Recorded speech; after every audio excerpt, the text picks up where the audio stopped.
చాలామందికి తాగుడు అలవాటు ఉంటుంది. నువ్వు అలవాటు మానుకోవాలంటే పరిశుద్ధాత్ముడిని కావాలి. కొంతమంది గుట్కల అలవాటు ఉంటుంది, కొంతమందికి సిగరెట్ అలవాటు, కొంతమందికి వ్యభిచారం అలవాటు ఉంటుంది, కొంతమందికి ఇంకో అలవాట్లు ఉంటాయి. ఈ అలవాట్లన్నీ నువ్వు పోవాలంటే నీ వల్ల కాదు. కాబట్టి పరిశుద్ధాత్ముడు నీ మీద వచ్చినప్పుడే ఆ అలవాటు నువ్వు బయటపడతావు.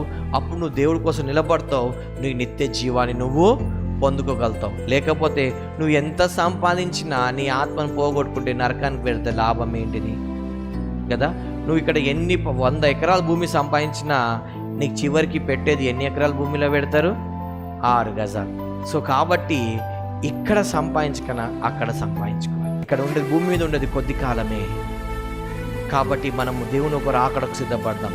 ఇవన్నీ అలవాటు నుండి నువ్వు బయటపడాలంటే కేవలం నీకు పరిశుద్ధాత్ముడు ఒకడే.